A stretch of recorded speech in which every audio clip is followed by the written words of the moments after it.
मंडळी, येत्या 25 जुलैला शनिवारी येणारी आषाढी एकादशी ही वर्षातील सर्वात पवित्र आणि पुण्यदायी एकादशी आहे.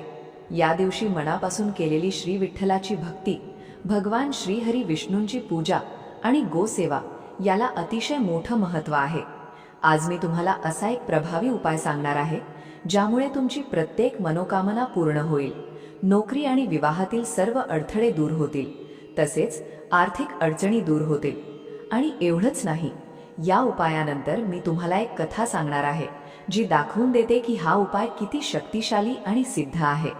तसेच भगवंतावर अढळ श्रद्धा, मनापासून केलेली सेवा आणि पश्चात्ताप यामुळे माणसाचं आयुष्य कसं बदलू शकतं. त्यामुळे आजचा हा व्हिडिओ शेवटपर्यंत नक्की पहा. मंडळी, येत्या शनिवारी येणारी आषाढी एकादशी, जिला देवशयनी एकादशी असेही म्हटले जाते, ही हिंदू धर्मातील अत्यंत महत्त्वाची आणि पवित्र तिथी आहे. आषाढ महिन्याच्या शुक्ल पक्षातील ही एकादशी केवळ एक व्रत नसून भक्ती, समर्पण आणि विठ्ठलाच्या कृपेचा दिव्य उत्सव मानला जातो. याच दिवसापासून चातुर्मासाची सुरुवात होते, म्हणून या एकादशीला विशेष धार्मिक महत्त्व प्राप्त झाले आहे. देवशयनी या नावामागेही एक सुंदर अर्थ आहे. या दिवशी भगवान श्रीहरी विष्णू क्षीरसागरात शेष नागावर योगनिद्रेत प्रवेश करतात अशी परंपरा सांगितली जाते. त्यानंतर 4 महिन्यांनी कार्तिक महिन्यातील प्रबोधिनी एकादशीला भगवान पुन्हा जागृत होतात. महाराष्ट्रात तर आषाढी एकादशीचं स्थान वेगळंच आहे. या दिवशी लाखो वारकरी अनेक दिवस पायी चालत, टाळ मृदुंगाच्या गजरात मुखी अखंड विठ्ठल विठ्ठल असा नामघोष करत पंढरपूरला श्री विठ्ठल रुक्मिणीच्या दर्शनासाठी पोहोचतात. ही वारी म्हणजे केवळ प्रवास नाही, तर श्रद्धा, भक्ती, समर्पण आणि एकतेचा जिवंत प्रतीक आहे. म्हणूनच अनेक भक्त वर्षभर या दिवसाची आतुरतेने वाट पाहत असतात, कारण आषाढी एकादशीचं व्रत आणि या दिवशी केलेली विठ्ठलाची भक्ती अत्यंत पुण्यदायी मानली जाते. आज मी सांगणारा हा उपाय या दिवसाशी इतका जवळून जोडलेला आहे की त्यामागचं कारण समजलं तर हा उपाय तुम्ही नक्की श्रद्धेने कराल. मंडळी, आपल्या धर्मग्रंथांमध्ये आषाढी एकादशीचं व्रत अत्यंत श्रेष्ठ मानलं गेलं आहे. घरातील लहानांपासून ते मोठ्यांपर्यंत अनेक जण या दिवशी उपवास, नामस्मरण आणि श्री विठ्ठलाची भक्ती करतात. कारण या दिवशी श्रद्धेने केलेली पूजा आणि सेवा भक्ताला विशेष पुण्य देणारी मानली जाते. असं सांगितलं जातं की या दिवशी भगवान श्रीहरींची मनापासून उपासना केल्यानं मन शुद्ध होतं, भक्ती अधिक दृढ होते आणि जीवनात सकारात्मकतेचा अनुभव येऊ लागतो. अनेक भक्त या दिवशी आपल्या मनातील इच्छा भगवान विठ्ठलांच्या चरणी अर्पण करतात आणि पूर्ण विश्वासानं त्यांची कृपा मागतात. यासोबतच आणखी एक गोष्ट लक्षात घ्या. आषाढी एकादशीच्या दिवशी वातावरणात सात्विकता आणि सकारात्मक ऊर्जा मोठ्या प्रमाणात वाढलेली असते. म्हणूनच या दिवशी केवळ उपवास करून थांबायचं नसतं, तर भगवान श्रीहरींची पूजा, तुळशीची सेवा, नामस्मरण आणि काही विशेष धार्मिक उपायही श्रद्धेनं केले जातात. अशा दिवशी केलेलं प्रत्येक सत्कर्म अधिक फलदायी मानलं जातं. आणि आज मी तुम्हाला असाच एक अत्यंत सोपा पण प्रभावी उपाय सांगणार आहे. या उपायासाठी मोठा खर्च नाही, कठीण विधी नाही आणि तासनतास पूजा करण्याचीही गरज नाही. फक्त मनात श्रद्धा असणं सर्वात महत्त्वाचं आहे. विशेष म्हणजे या दिवशी तुम्ही उपवास केला नाही तरीही हा उपाय करू शकता. फक्त गोमातेला एक विशेष वस्तू प्रेमानं खाऊ घालायची आहे. हा उपाय श्रद्धेनं केल्यानं अनेक भक्तांना आपल्या अडचणींमधून मार्ग मिळाल्याचा अनुभव आला आहे. रखडलेली कामं मार्गी लागण्यासाठी, आर्थिक संकट कमी होण्यासाठी, मनातील मोठ्या इच्छा पूर्ण होण्यासाठी आणि भगवान श्रीहरींसह माता लक्ष्मीची कृपा मिळण्यासाठी हा उपाय अत्यंत शुभ मानला जातो. म्हणून आजचा हा उपाय अगदी मन लावून ऐका, कारण पुढे मी तुम्हाला सांगणार आहे की गाईला नेमकी कोणती वस्तू खाऊ घालायची, हा उपाय कोणत्या वेळेत करायचा आणि उपाय करताना अशी कोणती छोटी गोष्ट आहे जी अनेक जण नकळत विसरतात. ही माहिती शेवटपर्यंत ऐकली तरच उपाय पूर्ण होईल. त्यामुळे व्हिडिओ कुठेही स्किप करू नका. आणि मंडळी, जर तुम्ही आपल्या चॅनलवर पहिल्यांदाच आला असाल तर अशाच भक्तिमय आणि माहितीपूर्ण व्हिडिओंसाठी चॅनलला नक्की सबस्क्राईब करा. बाजूला असलेलं बेल आयकॉनही दाबा, म्हणजे नवीन व्हिडिओची माहिती सर्वात आधी तुम्हालाच मिळेल. तसेच आजचा हा व्हिडिओ आवडला तर एक लाईक करून तुमचा आशीर्वादही नक्की द्या. आता बघा मंडळी, आज मी सांगत असलेला हा उपाय आषाढी एकादशीच्या दिवशीच करायचा आहे. शक्य असेल तर सकाळी करा, पण काही कारणामुळे ते जमले नाही तरी काळजी करू नका. सकाळपासून संध्याकाळपर्यंत तुम्हाला ज्यावेळी सोयीचं वाटेल त्यावेळी हा उपाय श्रद्धेने करू शकता. या दिवशी जो भक्त मनापासून गोमातेची सेवा करतो, तिला प्रेमाने अन्न अर्पण करतो, त्याच्यावर गोमाता प्रसन्न होते असं आपल्या शास्त्रांमध्ये सांगितलं आहे. गोसेवा ही केवळ एका प्राण्याची सेवा नसून ती भगवान श्रीहरींची आणि माता लक्ष्मीची सेवा मानली गेली आहे. आषाढी एकादशी आणि गोसेवा यांचा संबंधही खूप सुंदर आहे. आपल्या शास्त्रांमध्ये एक वचन सांगितलं जातं, ज्याच्या घरी गाय त्याच्या घरी विठ्ठलाचे पाय. आणि आषाढी एकादशी म्हणजेच आपल्या विठुरायाला समर्पित असलेला पवित्र दिवस. भगवान श्रीहरी विष्णूंचंच विठ्ठल हे स्वरूप मानलं जातं. त्यामुळे या दिवशी गोमातेची सेवा करणं म्हणजे श्रीहरींची कृपा प्राप्त करण्याचा एक पवित्र मार्ग मानला जातो. याशिवाय आपल्या धर्मग्रंथांमध्ये गोमातेच्या शरीरात 33 कोटी देवतांचा वास असल्याचं सांगितलं आहे. म्हणून या दिवशी गोमातेला नमस्कार करणं, तिची पूजा करणं किंवा तिला प्रेमाने अन्न अर्पण करणं म्हणजे अनेक देवतांची सेवा केल्याचं पुण्य मिळतं अशी श्रद्धा आहे. म्हणून हा उपाय केवळ एखादी इच्छा पूर्ण करण्यासाठी नाही, तर सेवा, भक्ती आणि कृतज्ञतेच्या भावनेने करायचा आहे. आणि जर तुमच्या मनात एखादी इच्छा अनेक दिवसांपासून असेल, कितीही प्रयत्न करूनही एखादं काम पुढे सरकत नसेल, वारंवार अडथळे येत असतील, तर अशा वेळी हा उपाय अनेक भक्त श्रद्धेने करतात. मग ती इच्छा नोकरीची असो, व्यवसायात प्रगतीची असो, घर खरेदीची असो, कर्जातून मुक्त होण्याची असो, मुलांच्या उज्ज्वल भवितव्याची असो किंवा घरात सुख, समाधान आणि आर्थिक स्थैर्य यावं अशी कोणतीही मनोकामना असो, त्या सर्व इच्छा भगवान श्रीहरींच्या चरणी ठेवून हा उपाय करायचा आहे. यासोबतच जर घरात सतत आर्थिक अडचणी निर्माण होत असतील, मेहनत करूनही अपेक्षित यश मिळत नसेल, एखादं काम वारंवार अडकत असेल किंवा मनाला सतत अस्वस्थता जाणवत असेल, तर अशा वेळीही हा उपाय श्रद्धेने करण्याचा सल्ला दिला जातो. पण लक्षात ठेवा, या उपायाचं खरं सामर्थ्य वस्तूमध्ये नाही, तर ती अर्पण करताना असलेल्या श्रद्धेमध्ये आहे. म्हणून घाईघाईत किंवा केवळ औपचारिकता म्हणून हा उपाय करू नका. मन शांत ठेवा, भगवान श्रीहरींचं स्मरण करा आणि गोमातेची सेवा भक्तिभावाने करा. आता प्रश्न येतो, या उपायाची सुरुवात नेमकी कशी करायची? सकाळी उठल्यापासून कोणकोणत्या गोष्टी करायच्या आणि गाईला नेमकी कोणती वस्तू खाऊ घालायची? तर बघा, आषाढी एकादशीच्या दिवशी शक्यतो पहाटे किंवा सकाळी लवकर उठा. अंथरुणातून उठण्यापूर्वीच दोन्ही हात जोडून भगवान श्रीहरी, विठ्ठल रुक्मिणी आणि गोमातेप्रती कृतज्ञता व्यक्त करा. मनोमन एवढीच प्रार्थना करा की हे प्रभू, तुमच्या कृपेने मला हा पवित्र दिवस पाहायला मिळाला. आजचा दिवस तुमच्या सेवेत आणि भक्तीत जाओ. त्यानंतर स्नानाची तयारी करा. स्नानाच्या पाण्यात थोडीशी हळद आणि एक तुळशीचा पान टाका. त्यानंतर त्या पाण्याने स्नान करा. हळद आणि तुळस या दोन्ही गोष्टी आपल्या धर्मात अत्यंत पवित्र मानल्या गेल्या आहेत. त्यामुळे या दिवशी अशा प्रकारे स्नान करून पूजा केली तर मन आणि वातावरण दोन्हीही प्रसन्न होतं. स्नान झाल्यानंतर स्वच्छ आणि शक्यतो हलक्या किंवा पिवळ्या रंगाचे कपडे परिधान करा. आता देवघरात जाऊन भगवान श्रीहरींची पूजा करायची आहे. तुमच्या घरी भगवान विष्णू, श्री विठ्ठल रुक्मिणी किंवा बाळकृष्णाची मूर्ती असेल तर प्रेमाने त्यांचा अभिषेक करा. जर फोटो असेल तर तो स्वच्छ पुसून घ्या. यानंतर भगवंतांना पिवळ्या रंगाची फुलं, तुळशीपत्र आणि शक्य असेल तर पिवळ्या रंगाचा नैवेद्य अर्पण करा. देवघरात धूप, दीप आणि अगरबत्ती लावून संपूर्ण घरात भक्तीचं आणि सात्विकतेचं वातावरण निर्माण करा. इतकं झाल्यावर दिवसभरात तुम्हाला ज्यावेळी वेळ मिळेल त्यावेळी हा उपाय करू शकता. आता या उपायासाठी सर्वात आधी काय करायचं? एका छोट्या वाटीत थोडंसं कुंकू घ्या आणि त्यात थोडंसं पाणी घालून कुंकवाचा गंध तयार करा. यानंतर तुमच्या मुख्य प्रवेशद्वारावर त्या कुंकवाने एक सुंदर स्वस्तिक काढा. स्वस्तिक काढून झाल्यावर त्याला हळद, कुंकू आणि अक्षता अर्पण करा. त्यानंतर धूप किंवा अगरबत्तीने त्या स्वस्तिकाची ओवाळणी करा.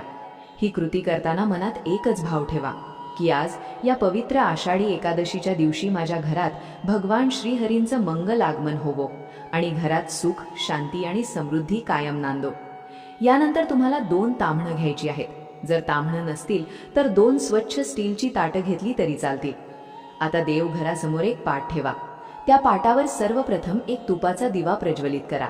दिवा लावल्यानंतर पाटावर पिवळ्या किंवा लाल रंगाचं स्वच्छ वस्त्र अंथरा आणि त्यावर भगवान श्री विष्णू, श्री विठ्ठल किंवा बाळकृष्णाची मूर्ती प्रेमाने स्थापित करा.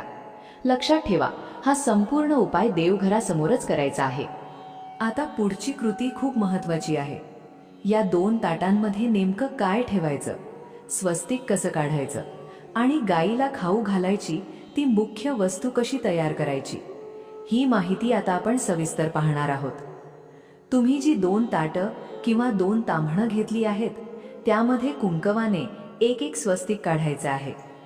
पहिल्या ताटातील स्वस्तिक भगवान श्री विष्णूंसाठी, तर दुसऱ्या ताटातील स्वस्तिक माता लक्ष्मीसाठी समर्पित आहे, असा भाव मनात ठेवायचा. स्वस्तिक काढून झाल्यावर त्याच्या मधोमध आणि बाजूंना आवश्यक बिंदू आणि रेषा पूर्ण करा. त्यानंतर त्या स्वस्तिकांना हळद, कुंकू आणि अक्षदा अर्पण करा. आता या उपायातील अत्यंत महत्त्वाची गोष्ट, तुम्हाला गुळाचे 2 खडे घ्यायचे आहेत. प्रत्येक ताटातील स्वस्तिकाच्या अगदी मध्यभागी एक गुळाचा खडा ठेवायचा आहे. यानंतर उपाय सुरू करण्याच्या साधारण 1 ते 2 तास आधी थोडीशी चण्याची डाळ भिजत ठेवायची आहे. डाळ व्यवस्थित भिजल्यानंतर त्या दोन्ही ताटांमध्ये गुळाच्या खड्याजवळ थोडी थोडी ठेवायची आहे. लक्षात ठेवा, कोरडी चण्याची डाळ नाही तर भिजवलेली चण्याची डाळच वापरायची आहे. त्यानंतर प्रत्येक ताटात एक तुळशीचं पान ठेवायचं. आता पुन्हा त्या दोन्ही ताटांची हळद, कुंकू आणि अक्षतांनी पूजा करायची. धूप, दीप आणि अगरबत्तीने ओवाळणी करून देवासमोर नमस्कार करायचा. यानंतर देवघरासमोर शांतपणे आसन टाकून बसायचं. आता मन पूर्णपणे भगवान श्री हरींच्या चरणी एकाग्र करा आणि श्रद्धेने ओम नमो भगवते वासुदेवाय नमः या मंत्राचा 108 वेळा जप करायचा. मंत्रजप करताना कोणतीही घाई करू नका. प्रत्येक नाम उच्चारताना भगवान श्री विष्णूंचं रूप डोळ्यांसमोर आणा. मनात इतर कोणतेही विचार न ठेवता केवळ भक्तिभावाने नामस्मरण करा. मंत्रजप पूर्ण झाल्यानंतर काही वेळ त्या दोन्ही ताटांना देवघरातच तसेच ठेवायचं. यानंतर एक तांब्याचा कलश घ्या आणि त्यात स्वच्छ पिण्याचं पाणी भरा. त्या पाण्यात थोडीशी हळद टाका. घरात गंगाजल असेल तर त्याचेही काही थेंब त्यात मिसळा. आता देवासमोर ठेवलेले गुळाचे खडे आणि भिजवलेली चण्याची डाळ एका स्वच्छ वाटीत एकत्र काढून घ्या. यानंतर हळद, कुंकू, तो कलश आणि ही वाटी घेऊन प्रेमाने गोमातेकडे जायचं आहे. आता पुढे जी कृती करायची आहे ती या संपूर्ण उपायाचा सर्वात महत्त्वाचा भाग आहे. गोमातेची पूजा कशी करायची, तिला गूळ आणि भिजवलेली चण्याची डाळ कशी अर्पण करायची आणि गायीच्या सेवेनंतर अशी कोणती छोटी गोष्ट करायची जी अनेक लोक नकळत विसरतात, हे आपण आता सविस्तर पाहू. गोमातेकडे गेल्यानंतर सर्वप्रथम शांत मनाने तिला नमस्कार करा. त्यानंतर तुम्ही सोबत आणलेल्या कलशातील हळद मिसळलेल्या पाण्याने तिच्या पुढच्या पायांवर प्रेमाने पाणी अर्पण करा. यानंतर तिच्या कपाळावर हळद आणि कुंकू लावा. ही पूजा करताना कोणतीही घाई करू नका. गोमातेला आईचं स्वरूप मानून प्रेमाने आणि आदराने तिची सेवा करा. आता देवघरातून आणलेली भिजवलेली चण्याची डाळ आणि गूळ आपल्या हातात घ्या आणि ती प्रेमाने गोमातेला खाऊ घाला. शक्य असेल तर आपल्या हातानेच तिला हा नैवेद्य द्या. असं सांगितलं जातं की जर गोमातेच्या जिभेचा स्पर्श आपल्या हाताला झाला तर तो अत्यंत शुभ मानला जातो. अनेक भक्त श्रद्धेने असा अनुभव सांगतात की त्या दिवसापासून त्यांच्या आयुष्यात सकारात्मक बदल जाणवू लागले. मात्र लक्षात ठेवा, जर गोमातेला हाताने खाऊ घालणं शक्य नसेल तर काळजी करण्याचं कारण नाही. तुम्ही तीच चण्याची डाळ आणि गूळ स्वच्छ वाटीत ठेवूनही तिला अर्पण करू शकता. सर्वात महत्त्वाची गोष्ट म्हणजे तुमचा भाव आणि श्रद्धा. गोमातेला खाऊ घालून झाल्यानंतर तिच्या शरीराला प्रेमाने स्पर्श करा आणि तिच्या पाठीवरून हळूवार हात फिरवा. त्यानंतर गोमातेला प्रदक्षिणा घाला. प्रदक्षिणा घालताना मनात किंवा हळू आवाजात श्रद्धेने हा मंत्र म्हणत राहा, ओम नमो भगवते वासुदेवाय नमः. आपल्या धर्मग्रंथांमध्ये सांगितलं आहे की या पवित्र दिवशी गोमातेला प्रदक्षिणा घातल्याने पृथ्वी प्रदक्षिणे इतकं पुण्य प्राप्त होतं अशी श्रद्धा आहे. तसंच गोमातेचा स्पर्श केल्याने घरातील नकारात्मकता कमी होऊन मनाला समाधान आणि सकारात्मकतेची अनुभूती मिळते असंही अनेक भक्त मानतात. आता पुढची एक छोटी पण अत्यंत महत्त्वाची गोष्ट, गोमातेच्या पायाखालची थोडीशी माती श्रद्धेने उचलून एका स्वच्छ वाटीत घरी घेऊन या. ही माती तुम्ही देवघरात किंवा एखाद्या स्वच्छ ठिकाणी दुसऱ्या दिवसापर्यंत ठेवू शकता. अनेक धार्मिक परंपरांमध्ये अशी श्रद्धा आहे की गोमातेच्या चरणस्पर्शाने पावन झालेली ही माती घरात सकारात्मकता वाढवण्याचं प्रतीक मानली जाते. दुसऱ्या दिवशी ही माती तुळशीच्या कुंडीत किंवा घरातील इतर कोणत्याही झाडाच्या मुळाशी विसर्जित करा. मंडळी, हा उपाय खरं तर खूप सोपा आहे, पण त्यामागे असलेली भावना खूप मोठी आहे. कारण या दिवशी गोसेवा म्हणजे केवळ गाईला अन्न देणं नाही, तर भगवंताच्या म्हणजेच श्रीहरींच्या सृष्टीप्रती कृतज्ञता व्यक्त करणं आहे. पण बघा, अनेकांच्या मनात इथे एक प्रश्न नक्की येतो. खरंच श्रद्धेने केलेल्या अशा सेवेचं फळ मिळतं का? भगवंत आपल्या भक्तावर अशी कृपा करतात का? या प्रश्नाचं उत्तर आपल्या धर्मपरंपरेत सांगितल्या गेलेल्या एका अत्यंत सुंदर कथेत मिळतं. या कथेचा उल्लेख मूळ ग्रंथांमध्ये दुसऱ्या एकादशीच्या महिम्याशी जोडलेला आढळतो, पण तिचा संदेश प्रत्येक विष्णू भक्तासाठी आणि विशेषतः आषाढी एकादशीच्या दिवशी तितकाच प्रेरणादायी आहे. या कथेत आपण पाहणार आहोत एका भक्ताने आपल्या आयुष्यात एक मोठी चूक केली. त्या चुकीमुळे त्याला कठोर दुःख सहन करावं लागलं, पण नंतर भगवान श्रीहरींच्या भक्तीने, सेवेने आणि प्रामाणिक पश्चातापाने त्याचं संपूर्ण आयुष्य कसं बदललं. ही कथा शेवटपर्यंत नक्की ऐका, कारण या कथेमधून तुम्हाला समजेल की श्रद्धेने केलेली सेवा आणि भगवंतावरचा अढळ विश्वास कधीच व्यर्थ जात नाही. या कथेचा उल्लेख मूळ पुराणांमध्ये योगिनी एकादशीच्या महिम्याशी जोडलेला आढळतो, पण या कथेचा खरा संदेश हा केवळ एका विशिष्ट एकादशीपुरता मर्यादित नाही. भगवान श्री विष्णूंवरील भक्ती, मनापासून केलेली सेवा, पश्चाताप आणि भगवंताची कृपा यांचा जो महिमा या कथेत सांगितला आहे, तो आषाढी एकादशीलाही तितकाच लागू पडतो. म्हणून आज आपण ही कथा केवळ गोष्ट म्हणून नाही, तर श्रद्धेचा आणि भक्तीचा संदेश म्हणून ऐकणार आहोत. रामकृष्ण हरी. हजारो वर्षांपूर्वीची ही गोष्ट आहे. त्या काळात देव, ऋषी, यक्ष, गंधर्व आणि सिद्ध पुरुषांचा वावर पृथ्वीवर सहज होत असे. धर्माचं पालन होत होतं, सत्याला सर्वोच्च स्थान होतं आणि प्रत्येक जण आपापलं कर्तव्य प्रामाणिकपणे पार पाडत होता. पण बघा, जिथे धर्म असतो तिथेही कधीकधी मोह, अहंकार आणि कर्तव्याचा विसर माणसाला संकटात टाकतो. अशीच एक घटना घडली आणि त्यातूनच या पवित्र कथेचा जन्म झाला. एकदा देवर्षी नारद मुनी संपूर्ण ब्रह्मांडात भ्रमण करत होते. ते जिथे जिथे जात होते त्यांना एकच गोष्ट जाणवत होती. हळूहळू कलियुगाचा प्रभाव वाढू लागला होता. माणसाचं आयुष्य कमी होत होतं, धर्माचरण कमी होत चाललं होतं. लोभ, क्रोध, मत्सर आणि मोह यांचा प्रभाव दिवसेंदिवस वाढत होता. अनेकांना मोठमोठे यज्ञ करणं शक्य नव्हतं. कठोर तपश्चर्या करणं प्रत्येकाच्या आवाक्यात नव्हतं. वेदांचा सखोल अभ्यास करणंही सर्वांसाठी सोपं राहिलं नव्हतं.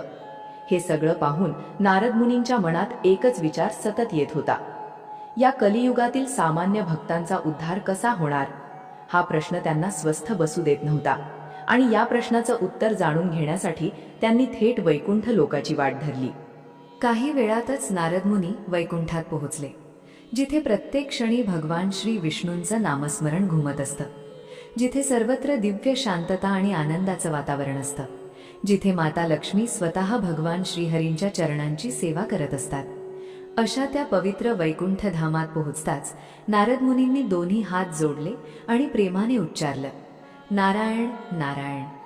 भगवान श्री विष्णूंनी प्रेमाने त्यांचं स्वागत केलं. त्यांच्या मुखावर नेहमीप्रमाणे शांत, करुणामय आणि प्रसन्न हास्य होतं. भगवान म्हणाले, या नारद, आज कोणत्या हेतूने आलात? तुमच्या मनात नक्कीच एखादा महत्त्वाचा प्रश्न असेल. नारद मुनी नम्रतेने भगवंतांच्या चरणी वंदन करून म्हणाले, हे जगन्नाथ, तुम्ही या सृष्टीतील प्रत्येक जीवाचे पालन करता आहात. तुमच्या कृपेशिवाय कोणाचाही उद्धार होऊ शकत नाही. माझ्या मनात एकच प्रश्न आहे.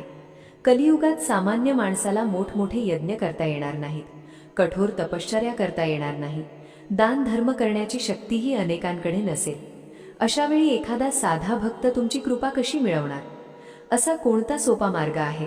कोणतं असं व्रत आहे जी श्रद्धेने केल्याने मोठमोठी पापसुद्धा नष्ट होतील आणि भक्ताला तुमची कृपा प्राप्त होईल?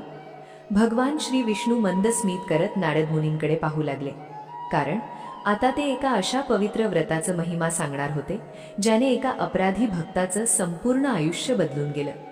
भगवान श्री विष्णू प्रेमाने नारद मुनींकडे पाहत म्हणाले, हे नारद, तू नेहमीप्रमाणे आजही संपूर्ण सृष्टीतील जीवांच्या कल्याणाचा विचार करून प्रश्न विचारलास.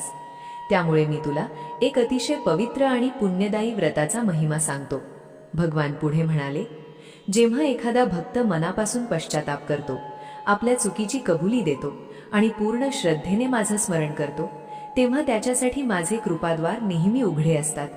असा भक्त कितीही मोठ्या संकटात असला तरी त्याला पुन्हा उभं राहण्याची संधी मी नक्की देतो.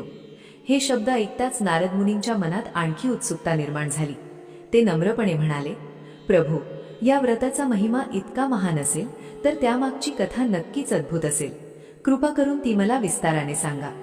भगवान श्री विष्णू स्मितहास्य करत म्हणाले, हे नारद, ही कथा एका अशा यक्षाची आहे ज्याला देव सेवा करण्याचं अत्यंत मोठं भाग्य लाभलं होतं. पण एका क्षणाच्या मोहामुळे त्याने स्वतःचा सर्व सुख, वैभव आणि मानसन्मान गमावला. त्याचं नाव होतं हेममाली आणि त्याची ही कथा सुरू होते हिमालयाच्या उत्तरेला वसलेल्या दिव्य अलकापुरी नगरीत. अलकापुरी, सर्वत्र वैभवाने नटलेली ती नगरी. रत्नांनी सजलेले राजवाडे, सुवर्णासारखे चमकणारे महाल, सुगंधी फुलांनी बहरलेली उद्यानं, निर्मळ सरोवर आणि चहूकडे दिव्य शांततेचं वातावरण.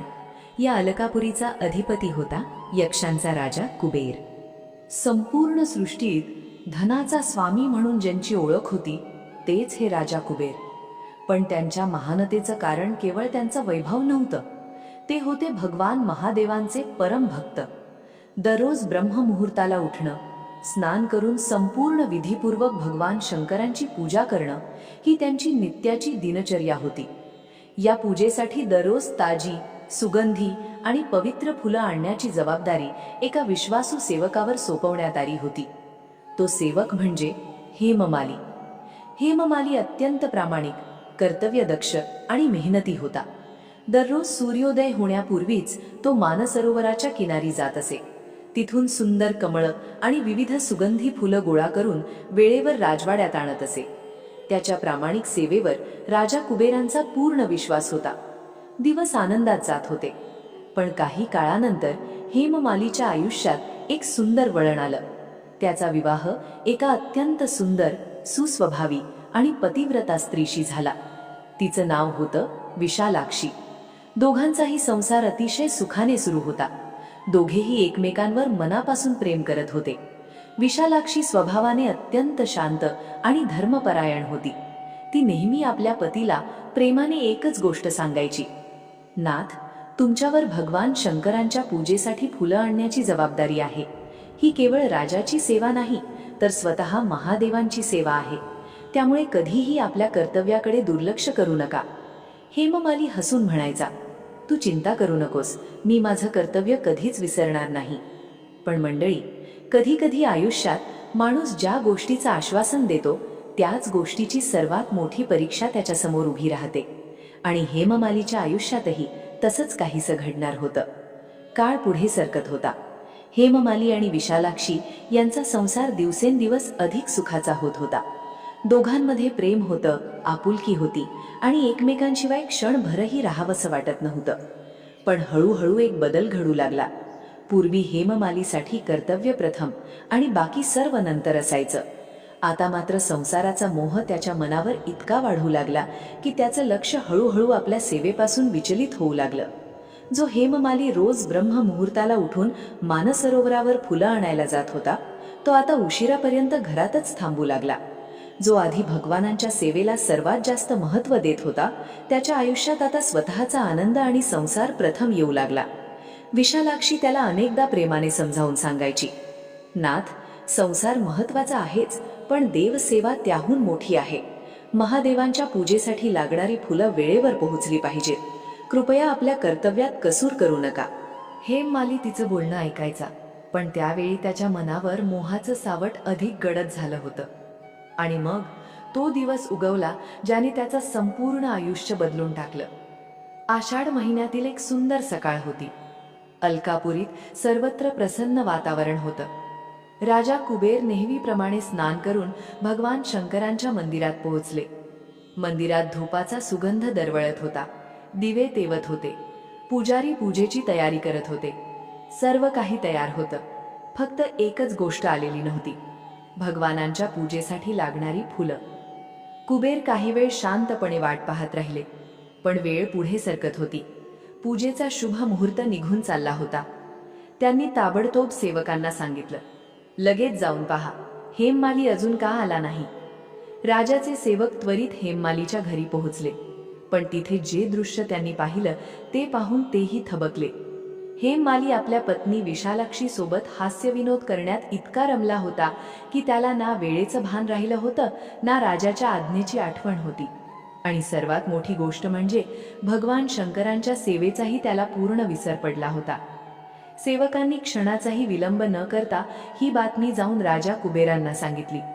हे ऐकताच कुबेरांच्या चेहऱ्यावरचा शांत भाव नाहीसा झाला. त्यांच्या डोळ्यात संताप स्पष्ट दिसू लागला. ते गंभीर स्वरात म्हणाले, स्वतःच्या सुखासाठी ज्याने भगवानांच्या सेवेचा विसर पडू दिला, असा सेवक माझ्या सेवेत राहण्यास पात्र नाही. क्षणाचाही विलंब न करता त्यांनी सैनिकांना आदेश दिला, हेममालीला ताबडतोब माझ्या समोर आणा. थोड्याच वेळात घाबरलेला हेममाली राज दरबारात उभा होता. त्याचे डोळे खाली झुकले होते, शरीर भीतीने थरथरत होतं. त्याला आता स्वतःची चूक पूर्णपणे समजली होती. कुबेरांनी कठोर आवाजात विचारलं, हेममाली, तुला माहीत नव्हतं का की भगवानांच्या पूजेची वेळ कधीही चुकवायची नसते? तुझ्या निष्काळजीपणामुळे आज महादेवांची पूजा वेळेवर होऊ शकली नाही. हेममालीने दोन्ही हात जोडले. डोळ्यात पश्चाताप स्पष्ट दिसत होता. तो विनवणी करत म्हणाला, महाराज, माझ्याकडून फार मोठी चूक झाली आहे. मला क्षमा करा. यापुढे अशी चूक माझ्याकडून कधीही होणार नाही. पण कधी कधी केलेल्या चुकीची शिक्षा केवळ माफी मागून टळत नाही. आणि आता राजा कुबेर जो निर्णय घेणार होते तो हेममालीच्या संपूर्ण आयुष्याला वेगळंच वळण देणार होतं. हेममालीची विनवणी ऐकूनही राजा कुबेरांचा राग शांत झाला नाही. ते गंभीर स्वरात म्हणाले, हेममाली, कर्तव्य विसरणारा सेवक केवळ स्वतःचं नुकसान करत नाही, तर धर्माचाही अपमान करतो. देवसेवेत झालेला निष्काळजीपणा हा साधा अपराध नाही. ज्याच्यावर इतकी मोठी जबाबदारी सोपवली होती त्यानेच आपल्या मोहासाठी ती दुर्लक्षित केली. अशा चुकीकडे दुर्लक्ष करणं योग्य ठरणार नाही. इतकं बोलून राजा कुबेरांनी हेममालीला कठोर शाप दिला. ते म्हणाले, हेममाली, तुझ्या या अपराधामुळे तू याच क्षणी अलकापुरीतून बाहेर पडशील. तुझ्या शरीराला भयंकर कुष्ठरोग होईल. तू आपल्या पत्नीपासून दूर राहशील. भूक, तहान, दुःख आणि अपमान सहन करत पृथ्वीवर भटकत राहशील. जोपर्यंत तू आपल्या पापाचं प्रायश्चित्त करणार नाहीस तोपर्यंत या शापातून तुला मुक्ती मिळणार नाही. राजा कुबेरांच्या मुखातून हे शब्द बाहेर पडताच क्षणातच हेममालीच्या शरीरात बदल होऊ लागला. त्याच्या सुंदर शरीरावर पांढरे डाग दिसू लागले. हातपाय विद्रूप झाले. संपूर्ण अंगावर वेदनादायक जखमा उमटल्या. काही क्षणातच भयंकर कुष्ठरोगाने त्याला ग्रासलं. राजदरबारात उपस्थित असलेले सर्वजण हे दृश्य पाहून स्तब्ध झाले. इतक्यात ही बातमी विशालाक्षीपर्यंत पोहोचली. ती धावतच राजदरबारात आली. समोर आपल्या पतीची झालेली अवस्था पाहताच तिच्या डोळ्यातून अश्रूंचा पूर वाहू लागला. ती थेट राजा कुबेरांच्या चरणी पडली आणि रडत रडत म्हणाली, महाराज, माझ्या पतीकडून अपराध झाला आहे हे खरं आहे, पण कृपा करून त्याला क्षमा करा. त्याला आणखी एक संधी द्या. राजा कुबेर शांतपणे तिच्याकडे पाहत म्हणाले, मुली, मला हेममालीबद्दल द्वेष नाही, पण धर्माचा नियम सर्वांसाठी समान असतो. देवसेवेत झालेल्या अपराधाचं फळ प्रत्येकाला भोगावंच लागतं. हे शब्द ऐकताच विशालाक्षीचं मन आणखी व्याकुळ झालं. हेममालीने शेवटच्या वेळी आपल्या पत्नींकडे पाहिलं. दोघांच्याही डोळ्यात अश्रू होते, पण नियतीसमोर ते दोघेही असहाय्य होते. अखेरीस हेममालीने अलकापुरी सोडली. जो एकेकाळी मान सन्मानात जगत होता, ज्याच्याकडे संपत्ती, सुख आणि प्रेमळ संसार होता, तो आज एकटा, रोगग्रस्त आणि शापित अवस्थेत पृथ्वीवर भटकू लागला. दिवसामागून दिवस जात होते.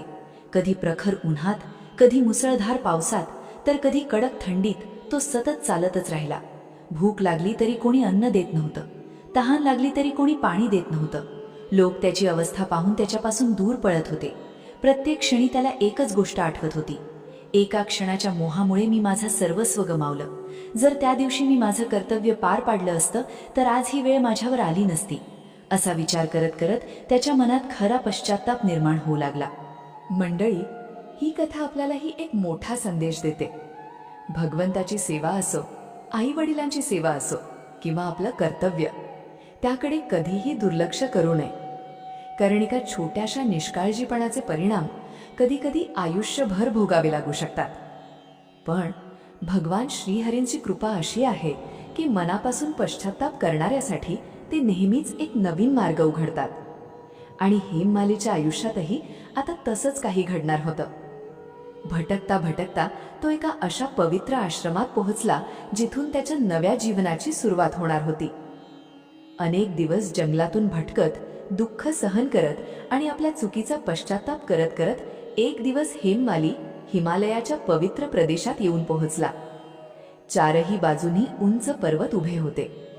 हिमाच्छादित शिखरांवर पडणाऱ्या सूर्यकिरणांमुळे संपूर्ण परिसर जणू सुवर्णमय दिसत होता. थंडगार वारा वाहत होता. निर्मळ नदीचं पाणी खळखळत वाहत होतं. पक्ष्यांचा मधुर किलबिलाट वातावरण अधिकच पवित्र करत होता. अशा त्या दिव्य परिसरात एका शांत आश्रमातून वेद मंत्रांचा गंभीर नाद ऐकू येत होता. यज्ञकुंडातून निघणारा पवित्र धूर आकाशाकडे झेपावत होता. आश्रमात अनेक ऋषीमुनी ध्यान, जप आणि स्वाध्यायात मग्न होते.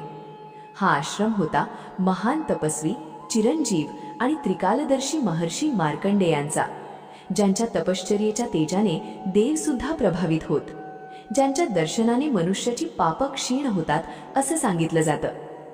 हेममाली थकलेल्या अवस्थेत आश्रमाच्या प्रवेशद्वाराजवळ येऊन उभा राहिला. त्याचं शरीर जखमांनी भरलेलं होतं. कुष्ठरोगामुळे असह्य वेदना होत होत्या. अनेक दिवस उपाशी असल्यामुळे तो पूर्ण अशक्त झाला होता. पण आश्रमात पाऊल टाकताच त्याच्या मनाला अनेक दिवसांनी पहिल्यांदाच एक वेगळीच शांतता जाणवली. तो थोडा पुढे गेला. तेवढ्यात महर्षी मार्कंडेय ध्यानातून बाहेर आले. त्यांनी समोर उभ्या असलेल्या हेममालीकडे पाहिलं. त्यांची दृष्टी करुणेने भरलेली होती. एका क्षणातच त्यांना समजलं, हा मनुष्य फक्त शरीराने आजारी नाही, तर आपल्या कर्मांच्या वेदनेनेही जळत आहे. महर्षींनी प्रेमाने विचारलं, वत्सा, तू कोण आहेस आणि तुझी अशी अवस्था कशी झाली? हे शब्द ऐकताच हेममालीच्या डोळ्यातून अश्रू वाहू लागले. अनेक दिवसांनी कुणीतरी त्याच्याशी मायेने बोललं होतं. तो थेट महर्षींच्या चरणांवर कोसळला. रडत रडत म्हणाला, गुरुवर्य, मी यक्षराज कुबेरांचा सेवक हेममाली आहे. एकेकाळी माझ्याकडे सर्व काही होतं. सन्मान होता, सुख होतं, सुंदर पत्नी होती आणि देवसेवा करण्याचं भाग्यही होतं. पण माझ्या एका चुकीमुळे मी सर्व काही गमावलं. महर्षींनी त्याला शांतपणे उठवलं. आश्रमातील शिष्यांना सांगितलं, याला आधी पाणी द्या, अन्न द्या आणि याची सेवा करा. हेममालीने पाणी पिलं, थोडं अन्न खाल्लं. काही वेळाने त्याच्या शरीरात थोडी शक्ती परत आली. तेव्हा त्याने महर्षींना सुरुवातीपासून शेवटपर्यंत सगळी घटना सांगितली. अलकापुरी, राजा कुबेर, भगवान शंकरांची सेवा, विशालाक्षीवरील प्रेम, कर्तव्याचा विसर आणि शेवटी मिळालेला भयंकर शाप, हे सगळं ऐकून आश्रमात काही क्षण शांतता पसरली. महर्षी मार्कंडेय काही वेळ डोळे मिटून ध्यानस्थ बसले. नंतर त्यांनी डोळे उघडले आणि अत्यंत शांत स्वरात म्हणाले, हेममाली, तुझ्याकडून अपराध झाला आहे, यात शंका नाही. देवसेवेत निष्काळजीपणा हा गंभीर दोष आहे. पण तुझ्या चेहऱ्यावर मला अहंकार दिसत नाही. मला दिसतो आहे तो खरा पश्चाताप.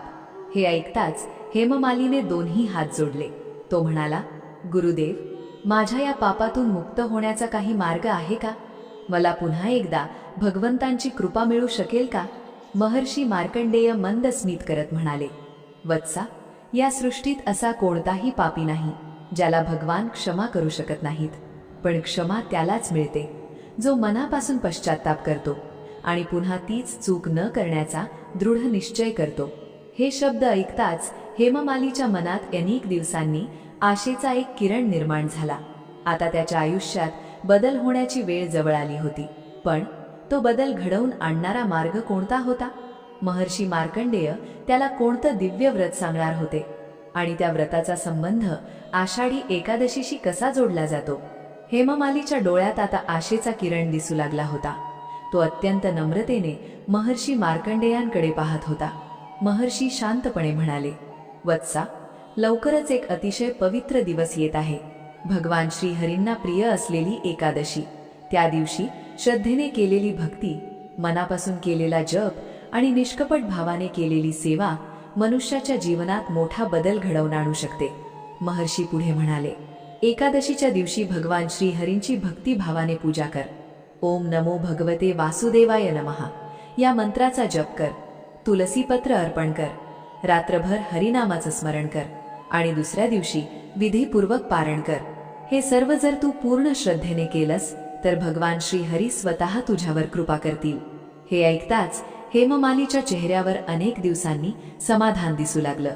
त्याने महर्षींच्या चरणी मस्तक ठेवलं आणि म्हणाला, गुरुदेव, आजपासून माझं उरलेलं आयुष्य भगवंतांच्या चरणी अर्पण आहे. मी पूर्ण श्रद्धेने हे व्रत करेन. महर्षींनी त्याच्या मस्तकावर हात ठेवून आशीर्वाद दिला. भगवान श्री विष्णू तुझ्यावर प्रसन्न होवोत. मंडळी, इथे एक गोष्ट लक्षात घेण्यासारखी आहे. त्या काळात हेमामालीला महर्षींनी भगवान श्री विष्णूंची भक्ती, मंत्रजप आणि श्रद्धेने सेवा करण्याचा जो मार्ग सांगितला, आजही आषाढी एकादशीला हाच भाव सर्वात महत्त्वाचा मानला जातो. आणि म्हणूनच आपणही या व्हिडिओच्या सुरुवातीला सांगितलेला उपाय करतो. आठवतंय ना? आषाढी एकादशीच्या दिवशी गोमातेला भिजवलेली चणा डाळ आणि गूळ प्रेमाने खाऊ घालायचा. गोमातेची पूजा करायची. ओम नमो भगवते वासुदेवाय नमः या मंत्राचा जप करायचा आणि भगवान विठ्ठलाचं मनापासून स्मरण करायचं. बघा, उपायामागे फक्त वस्तू नसतात, त्यामागे भाव, श्रद्धा आणि सेवा असते. ज्या भावाने हेमामालीने भगवानांच्या चरणी स्वतःला अर्पण केलं, त्याच भावाने आपणही हा उपाय केला तर त्याचं आध्यात्मिक महत्त्व अनेक पटींनी वाढतं. याच कारणामुळे आपल्या संतांनी नेहमी सांगितलं आहे की गोसेवा म्हणजेच श्री हरींची सेवा. आणि आषाढी एकादशी सारख्या पवित्र दिवशी गोमातेला अन्नदान करणं हे अत्यंत पुण्यदायी मानलं जातं. त्या दिवसापासून हेमामाली आश्रमातच राहू लागला. तो रोज पहाटे उठून नदीत स्नान करत असे, आश्रमाची सेवा करत असे, ऋषींची प्रवचने ऐकत असे आणि दिवसभर भगवान श्री विष्णूंचं नामस्मरण करत असे. त्याच्या मनातील अहंकार पूर्णपणे नाहीसा झाला होता. आता त्याला संपत्ती नको होती, मान सन्मान नको होता. त्याला फक्त एकच गोष्ट हवी होती, भगवानांची क्षमा. आणि तो दिवसही अखेर उजाडला. पवित्र एकादशीचा दिवस, ज्या दिवसाची तो अनेक दिवसांपासून वाट पाहत होता. तो दिवस त्याच्या आयुष्याला खरंच नववळण देणार होता. अनेक दिवसांच्या प्रतीक्षेनंतर अखेर तो पवित्र दिवस उगवला. आषाढी महिन्यातील पवित्र एकादशीची पहाट. संपूर्ण आश्रमात प्रसन्न वातावरण होतं. आकाशात मंद चांदणं होतं. पक्ष्यांचा मधुर किलबिलाट सुरू झाला होता. ऋषीमुनी ब्रह्ममुहूर्ताला उठून नदीकाठी स्नानासाठी गेले. सर्वत्र एकच मंत्र घुमत होता, ओम नमो भगवते वासुदेवाय नमः. हेमामाली देखील त्या दिवशी पहाटेच जागा झाला. अनेक महिन्यांनंतर त्याच्या मनात एक वेगळाच उत्साह होता. त्याने थंडगार नदीत स्नान केलं. दोन्ही हात जोडून सूर्यनारायणाला अर्घ्य अर्पण केलं आणि डोळे मिटून भगवान श्री विष्णूंच्या चरणी प्रार्थना करू लागला.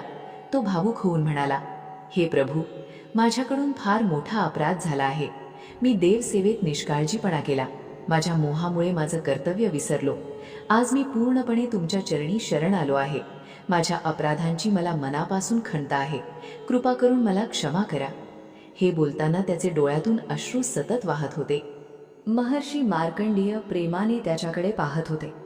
ते म्हणाले, वत्सा, आजचा दिवस फक्त उपवास करण्याचा नाही, आज मन शुद्ध करण्याचा दिवस आहे. मनात कोणाविषयी राग, मत्सर किंवा द्वेष ठेवू नकोस. अहंकार पूर्णपणे सोडून दे. दिवसभर भगवंतांचं नाम अखंड घेत राहा. हेमामालीने नम्रपणे मस्तक झुकवलं. थोड्याच वेळात आश्रमात भगवान श्री विष्णूंची पूजा सुरू झाली. भगवंतांना चंदन अर्पण करण्यात आलं. तुळशीपत्र वाहण्यात आलं. सुगंधी फुलांनी पूजा करण्यात आली. धूप आणि दीप प्रज्वलित करण्यात आले. ऋषी वेदमंत्रांचा उच्चार करत होते. हेमामालीही अत्यंत भक्तिभावाने भगवंतांसमोर उभा राहिला. त्याने डोळे मिटले आणि पूर्ण एकाग्रतेने मंत्र जप सुरू केला. ओम नमो भगवते वासुदेवाय नमः. ओम नमो भगवते वासुदेवाय नमः. ओम नमो भगवते वासुदेवाय नमः. प्रत्येक मंत्रासोबत त्याच्या मनातील अपराधाची भावना कमी होत होती.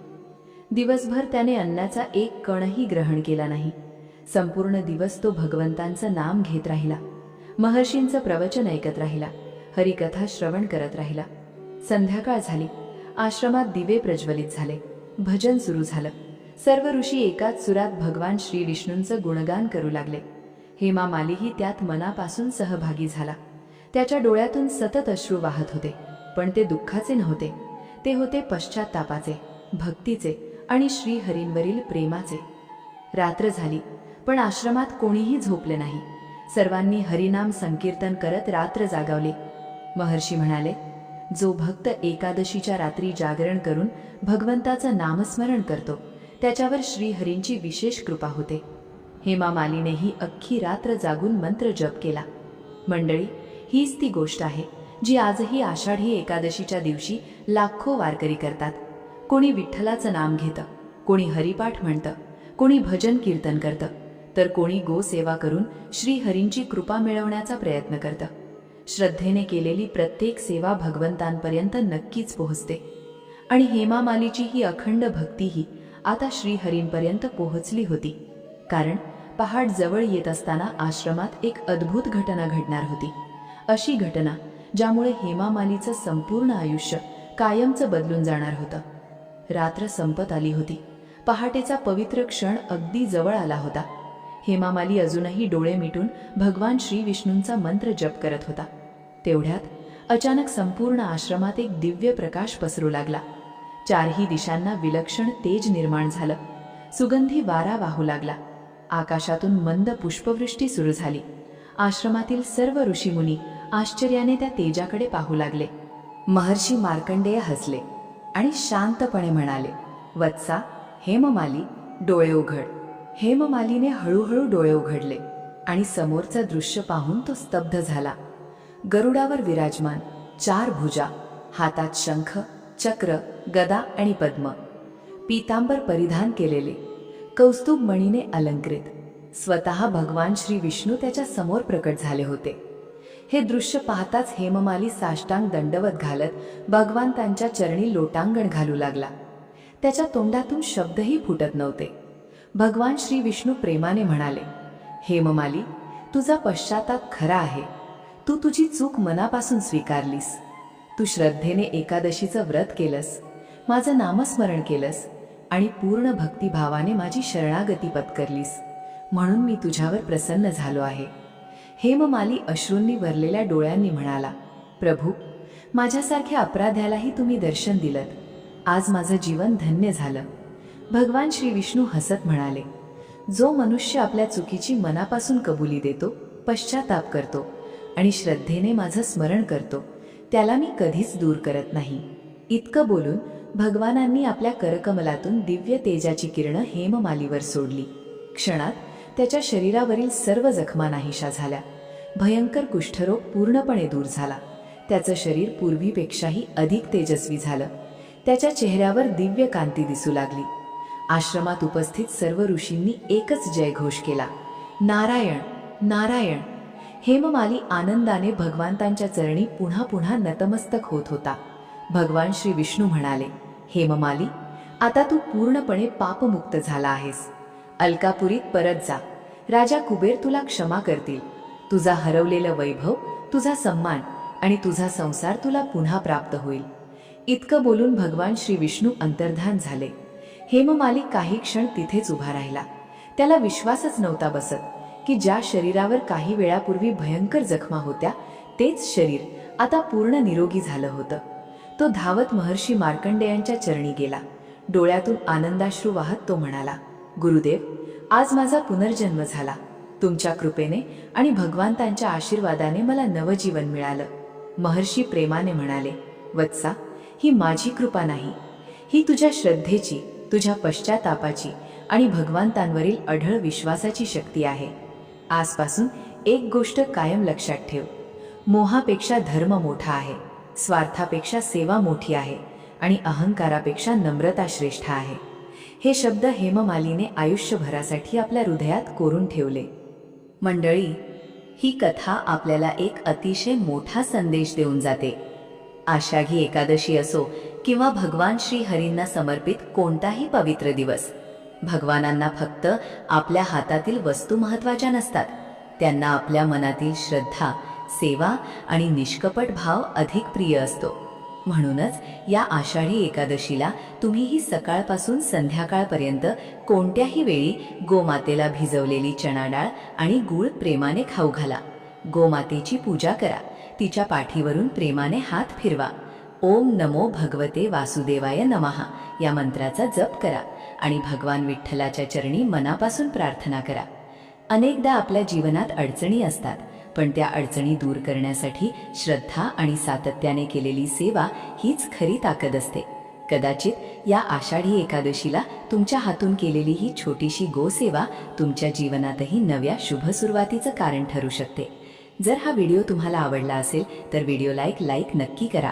तुमच्या घरात किंवा मनात काही विशेष इच्छा असेल तर ती कमेंटमध्ये श्री विठ्ठल श्री हरी कृपा करा असं लिहा. हा व्हिडिओ आपल्या मित्रपरिवारासोबत नक्की शेअर करा, म्हणजे त्यांनाही या पवित्र आषाढी एकादशीचा हा सुंदर उपाय आणि प्रेरणादायी कथा समजेल. आणि आपल्या चॅनलवर नवीन असाल तर अशाच भक्तिमय आणि उपयुक्त व्हिडिओंसाठी चॅनलला सबस्क्राईब करून बेल आयकॉन दाबायला विसरू नका. बोला पुंडलिक वरदे हरी विठ्ठल श्री ज्ञानदेव तुकाराम. पंढरीनाथ महाराज की जय.